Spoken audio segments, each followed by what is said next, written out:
அனைவருக்கும் வணக்கம். நான் உங்கள் ராஜ்குமார் சாமிக்கண்ணு.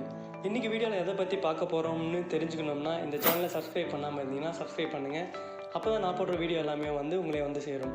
இன்றைக்கி தினம் சர்வதேச எழுத்தறிவு தினம், அதாவது இன்டர்நேஷ்னல் லிட்ரேசி டே. இந்த தினம் எதுக்காக கொண்டாடுறாங்கன்னா 1966ஆம் ஆண்டு ஐக்கிய நாடுகள், அதாவது யுனெஸ்கோ அமைப்பு ஒரு கணக்கெடுப்பு எடுக்கிறாங்க. அந்த கணக்கெடுப்பில் பார்த்தீங்கன்னா எழுத்தறிவு பெறாதவங்க நிறைய பேர் இருக்காங்க. அதனால் அதிக பேரை இந்த உலகத்தில் எல்லாருமே எழுத்தறிவு பெறணும் அப்படின்ற ஒரு நோக்கத்தினால என்ன பண்ணுறாங்கன்னா செப்டம்பர் 8ஆம் தேதி சர்வதேச எழுத்தறிவு தினமாக அறிவிக்கப்படுறாங்க.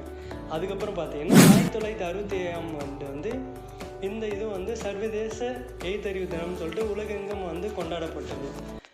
மேலும் இதை பற்றி தெரிஞ்சுக்கணுன்னா சேனலில் ஃபுல் வீடியோ கொடுத்துருக்கேன், அதில் பார்த்து தெரிஞ்சுக்கங்க. மறக்காமல் சப்ஸ்கிரைப் பண்ணிவிடுங்க.